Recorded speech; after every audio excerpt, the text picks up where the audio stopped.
A cruise ship might be one of the last places you'd expect someone to disappear, especially a Disney cruise ship. But on the morning of March 22nd, 2011, 24-year-old crew member Rebecca Coriam seemingly vanished without a trace while aboard the Disney Wonder. Just hours earlier, she had been seen on surveillance footage, appearing upset during a phone call. Then she was gone. No body was ever found. No one has ever been charged.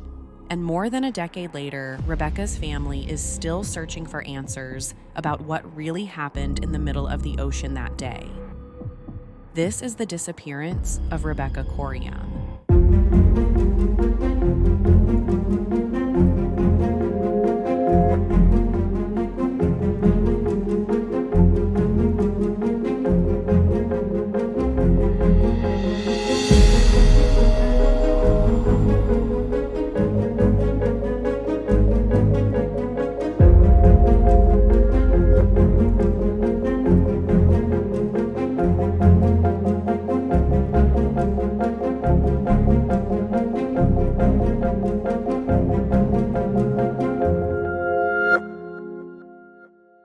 March 2011.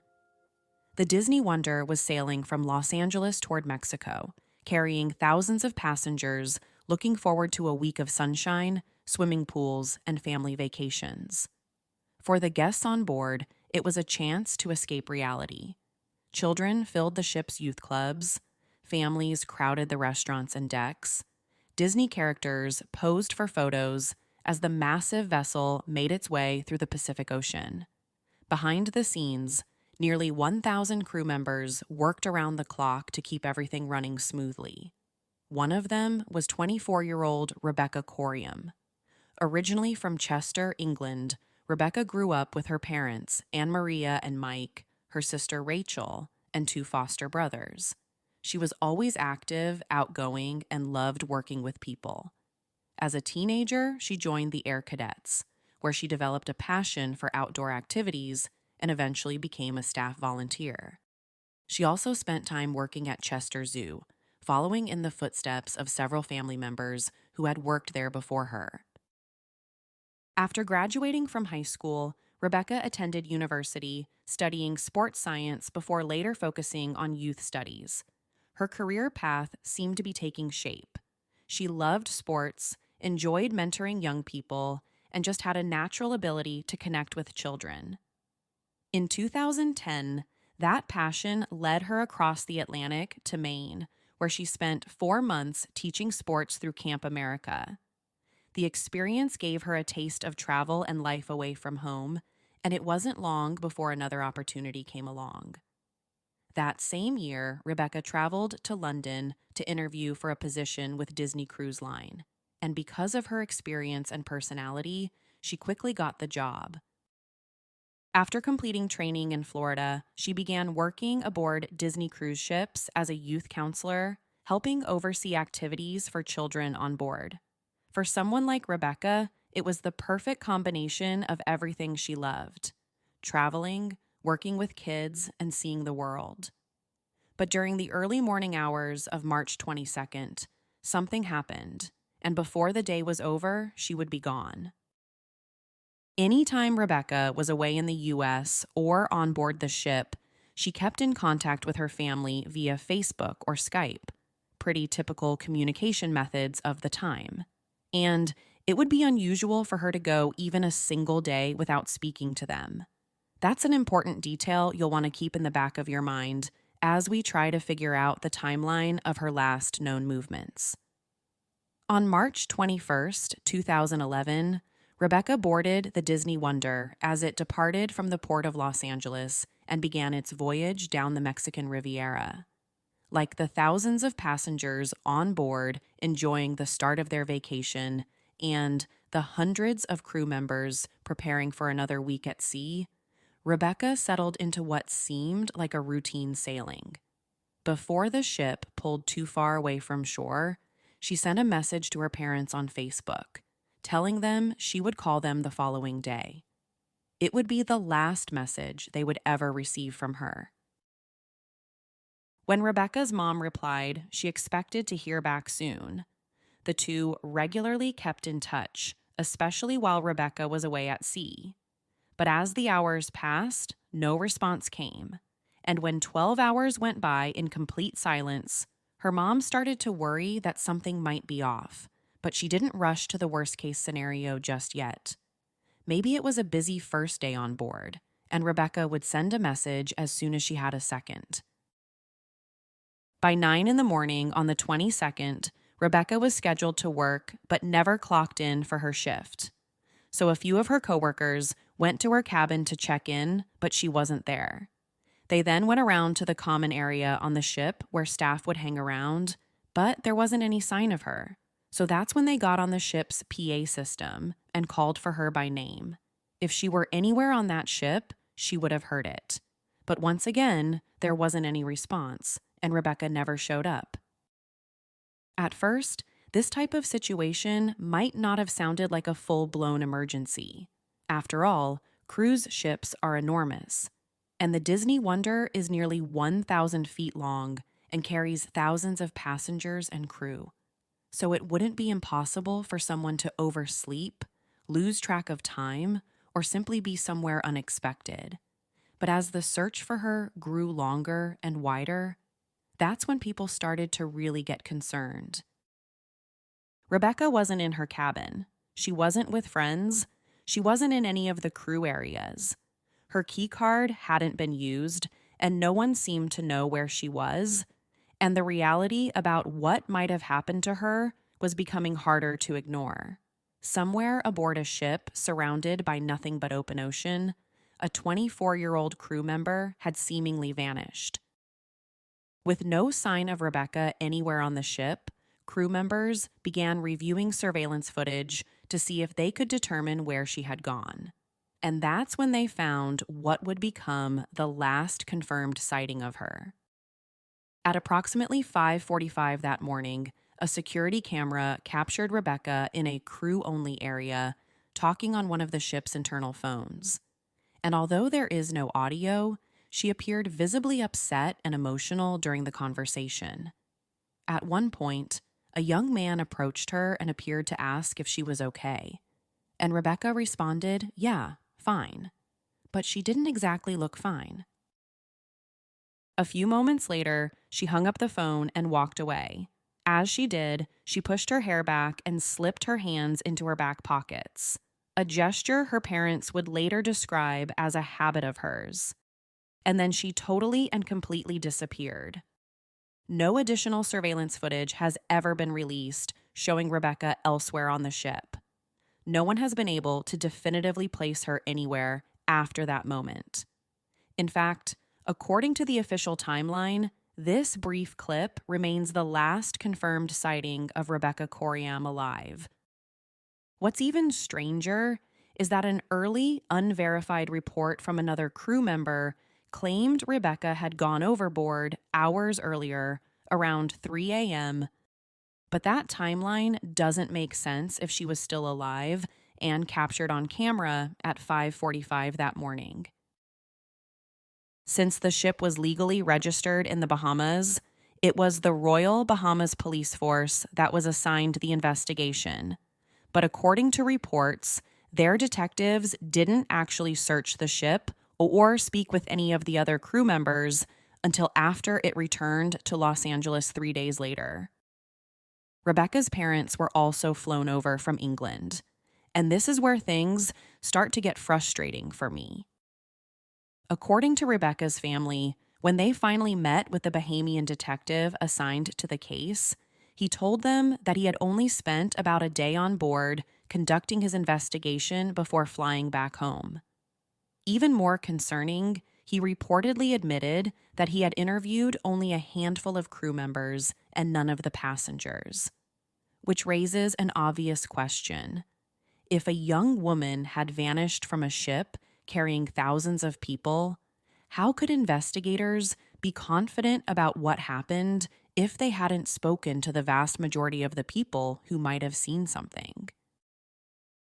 At this point, Rebecca had been missing for days.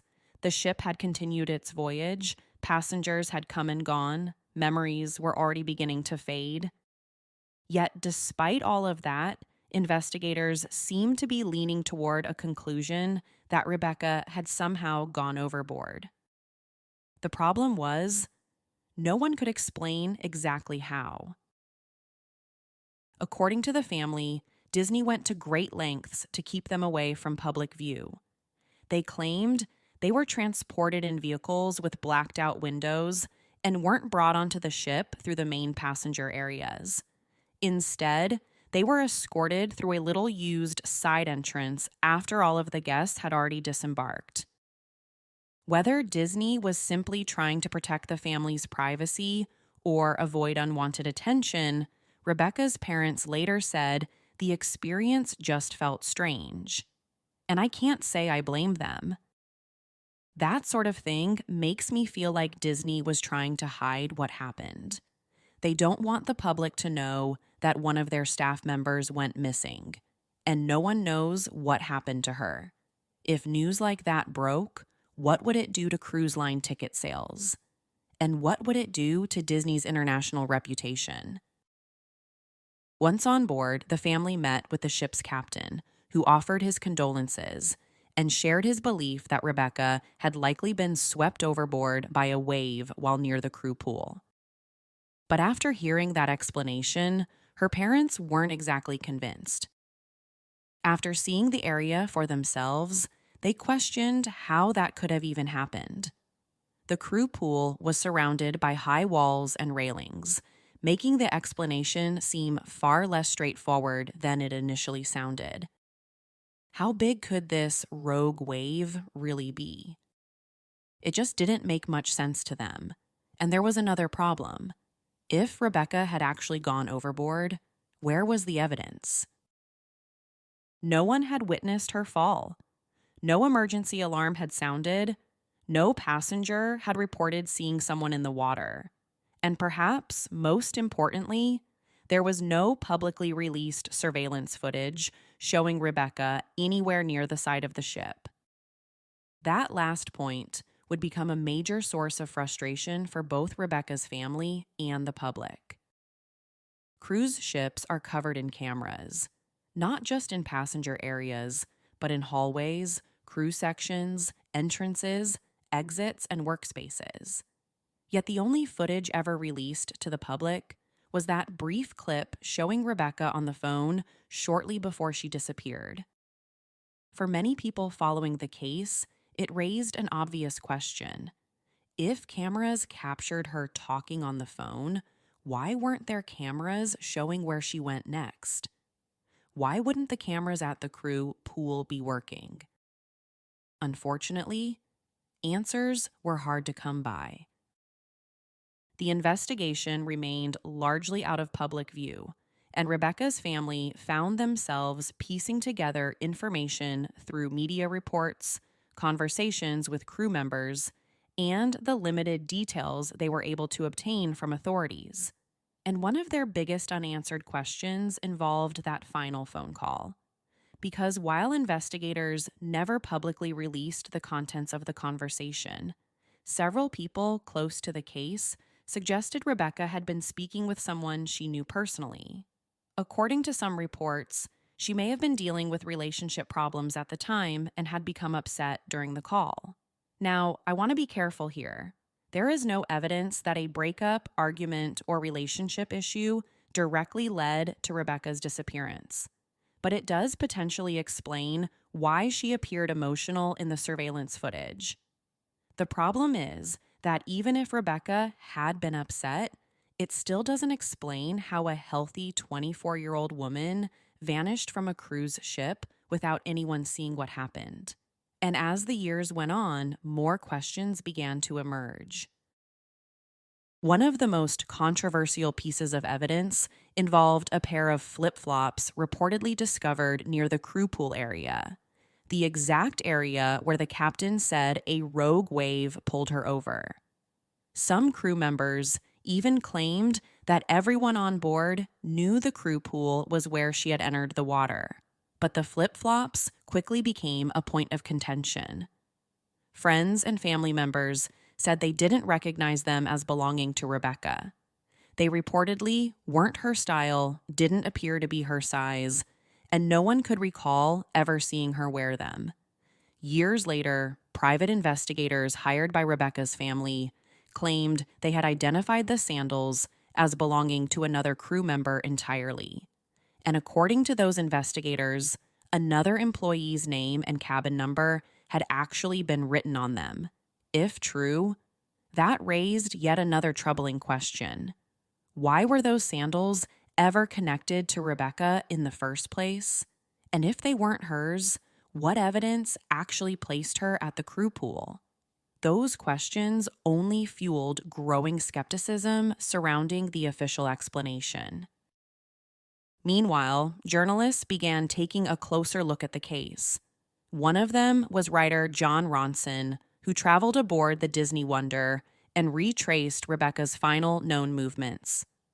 While speaking with crew members who had worked on board during Rebecca's disappearance, he discovered something interesting. Many of them seemed convinced that Disney knew more than it was saying. Several employees told him that cameras were everywhere on board. Others insisted there was additional footage that had never been made public. Some believed Rebecca had gone overboard from the crew pool. Others weren't so sure. What united them was the belief that the public had never been given the full picture. Of course, believing that more information exists isn't the same thing as proving it, and that's where this case becomes incredibly difficult. To be completely honest, more than a decade later, there is still no definitive evidence showing Rebecca fell overboard. But there is also no evidence proving that a crime occurred. So what exactly happened to Rebecca Coriam? Let's look at the theories. The first theory is that this was some type of accident. This seems to be the theory that investigators believe happened. At first glance, it sounds totally plausible. We know Rebecca was visibly upset during her final known phone call. We know she walked away afterward, and we know she was never seen again. If she was distracted, emotional, or simply wanted some time alone, it's possible she made her way to an outdoor area of the ship. That's definitely something I would do. Whenever I'm upset about something, the only place I want to be is outdoors in the fresh air. Plus, I can't imagine her crew room was very big, so she probably just wanted some space. And many people believe that area was the crew pool. The crew pool was a popular spot among employees. Unlike the crowded passenger decks, it offered crew members a place to relax, unwind, and get away from the constant activity on board. Several crew members later told journalist John Ronson that they believed Rebecca had gone overboard from that location. In fact, some claimed that everyone knew that's where it happened. Like I mentioned a little earlier in the episode, according to Disney's explanation, Rebecca may have been near the pool when a large wave struck the ship, causing her to lose her balance and be swept overboard. Others have suggested she may have climbed onto a wall or railing, perhaps to sit alone and think, before accidentally falling into the ocean. And while that might sound unlikely, it's important to remember that cruise ships are moving through an unpredictable environment. Conditions can change quickly at sea. Deck surfaces can become wet and slippery. Strong winds are common. An accidental fall isn't impossible. One of Rebecca's friends reportedly suggested that if Rebecca had gone to the crew pool that morning, she may have been there simply to clear her head after the emotional phone conversation. She described Rebecca as someone who could be a bit of a risk taker at times and speculated that perhaps she had climbed up onto one of the walls before losing her footing. If that's what happened, it would explain why she seemingly vanished without a trace. Once a person enters the ocean from a moving cruise ship, the odds of survival drop dramatically. Depending on the conditions, they can disappear from sight within minutes. And by the time anyone realizes they're missing, The ship may be miles away from where they entered the water. But as reasonable as this theory may sound on paper, it also comes with several problems. For starters, there were no witnesses. No one reported seeing Rebecca near the crew pool that morning. No one reported seeing her fall.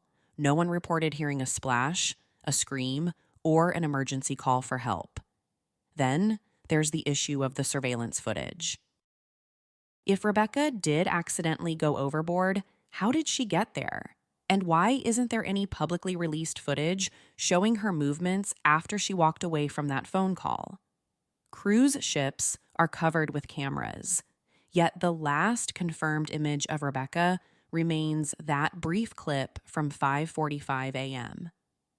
The crew pool itself has also been the subject of debate. Like I mentioned a little earlier in the episode, when Rebecca's parents visited the area, they questioned whether someone could realistically be swept overboard from there. The location was surrounded by high walls and railings. To them, the idea that a rogue wave simply washed their daughter off the ship seemed difficult to believe. And that's really where this theory stands today. Could Rebecca have accidentally fallen overboard? Absolutely. In fact, many people still believe it is the most likely explanation. It requires no cover-up, no conspiracy, and no unknown attacker. Just a tragic series of events unfolding in the wrong place at the wrong time. But for Rebecca's family, and for many others who have followed the case, the accident theory leaves behind too many unanswered questions. Another theory that has been discussed over the years is that she intentionally went overboard and took her own life. Unlike the accident theory, this one largely stems from Rebecca's behavior during her final confirmed sighting. Remember, when crew members reviewed the surveillance footage, they found Rebecca talking on one of the ship's internal phones at around 5:45 that morning. Although there was no audio, she appeared visibly upset. And at one point, another crew member approached her and seemed concerned enough to ask if she was okay. Rebecca responded, "Yeah, fine." But as most of us know, those two words don't always tell the full story.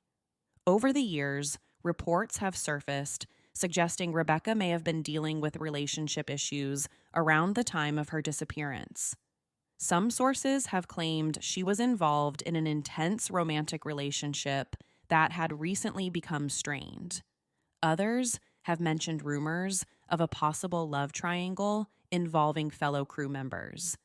Now, it's important to point out that much of this information comes from secondhand accounts and speculation. Investigators have never publicly released details about the contents of Rebecca's final phone call, and there is no evidence proving exactly who she was speaking with that morning. But if Rebecca was having personal problems, it could explain why she appeared emotional in the footage. Supporters of this theory believe that after ending the call, she may have gone somewhere private to be alone with her thoughts. From there, they speculate that she intentionally entered the water. And unfortunately, if that happened, it would explain why there were no signs of a struggle, no witnesses, and no evidence left behind. But just like the accident theory, this explanation comes with its own set of problems. The biggest obstacle is Rebecca herself. Virtually everyone who knew her described her as upbeat, energetic, and excited about her future. She had a job she genuinely loved. She was traveling the world. She remained close with her family and regularly spoke with them whenever she was away. In fact, after her disappearance, her parents discovered something that made the suicide theory even harder for them to accept. Rebecca had been planning a surprise trip for her family to Disneyland Paris during her next break from work. She had already obtained passes and was apparently excited about sharing the gift with them. For many people, that doesn't sound like someone preparing to end their life. Her family has also pointed to her constant communication with them. She wasn't someone who simply disappeared for days at a time. she spoke with her parents frequently and had every intention of calling them again the following day. Of course, it's important to acknowledge that people struggling emotionally don't always show obvious signs. Someone can be smiling on the outside while privately dealing with things no one else knows about. That's what makes cases like this so difficult. At the same time, there is no direct evidence that Rebecca was suicidal. No note was found. No messages suggesting she intended to harm herself have ever been made public. And no one has come forward with information indicating she expressed plans to end her life. So while the emotional phone call certainly raises questions, many people feel it isn't enough on its own to explain what happened. And for Rebecca's family, the theory has never felt consistent with the daughter they knew, which brings us to the final theory, one that remains the most controversial of all. What if Rebecca didn't fall overboard? What if someone else was involved? Over the years, this possibility has gained traction among some investigators, journalists, politicians, and even members of Rebecca's own family. Not because there is direct evidence proving a crime occurred, but because so many aspects of the case remain unexplained. For starters, there is the issue of that final phone call. Multiple reports have suggested Rebecca may have been experiencing problems in a romantic relationship around the time she disappeared. Some sources have even mentioned rumors of a love triangle involving other crew members. Again, none of this has ever been officially confirmed, and investigators have never publicly disclosed who Rebecca was speaking with during that final call. But for those who believe foul play may have occurred, that phone call represents a potential clue. Was Rebecca upset because of an argument? Did she plan to meet someone after hanging up the phone? And if she did, who was it? Over the years, several public figures have openly questioned the official narrative.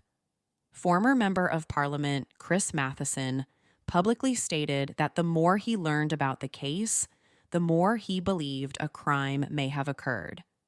Former Deputy Prime Minister John Prescott also expressed doubts that Rebecca had simply fallen overboard and suggested she may have been pushed. Those are strong statements, but the problem is that none of them has been backed by publicly available evidence. And that's where this theory starts to run into trouble. Despite years of speculation, there has never been a known suspect. No witnesses have come forward claiming to have seen Rebecca arguing with anyone that morning. No forensic evidence has been released suggesting a struggle occurred. No one has ever been arrested or charged in connection with her disappearance. In fact, the strongest support for the foul play theory often comes from the weaknesses in the other explanations. People look at the unanswered questions, the limited investigation, the conflicting accounts, the missing footage, the uncertainty surrounding the phone call, and they conclude that perhaps the simplest explanation is that someone aboard the ship knows more than they've ever admitted. The truth is, that's possible, but it's also impossible to prove. More than 15 years later, there is still no definitive evidence that Rebecca Coriam was the victim of a crime, and that is ultimately what makes this case so frustrating. Every theory has holes. Every explanation leaves questions behind. And despite countless investigations, media reports, and public appeals, no one has been able to answer the one question that matters most. What happened to Rebecca Coriam? Maybe she accidentally fell overboard. Maybe she made a decision in a moment of emotional distress. Or maybe someone aboard the Disney Wonder knows exactly what happened that morning and has never come forward. The truth is, we may never know. What makes Rebecca's case so haunting isn't just that she disappeared. It's that she disappeared from a place where disappearing should have been almost impossible. A ship carrying thousands of people. A ship covered in surveillance cameras. A ship surrounded by nothing but open ocean. And yet somehow, the only thing we know for certain is that at 5:45 on the morning of March 22nd, 2011, Rebecca Coriam was alive. A short time later, she was gone. More than 15 years have passed since that voyage left Los Angeles. Her family is still searching for answers. Investigators have never identified a suspect. No body has ever been recovered, and the questions surrounding her disappearance remain as troubling today as they were that morning. If you have any information regarding the disappearance of Rebecca Coriam, please contact the Royal Bahamas Police Force. Until then, Rebecca remains one of the most mysterious people ever to vanish at sea. Find My Killer is a Rockefeller audio production. The show is written and produced by me, Courtney Fretwell. If you would like to support this show, please consider joining the show's Patreon page. To learn more, please visit patreon.com/findmykiller. Your support helps to fund research, production, and editing costs. In exchange for your support, you'll get early access to ad-free episodes and coming soon, exclusive bonus content. You can also support the show by subscribing, leaving a positive review, and telling friends and family. Thank you so much for listening. Subscribe to Find My Killer on Spotify or wherever you get your favorite shows.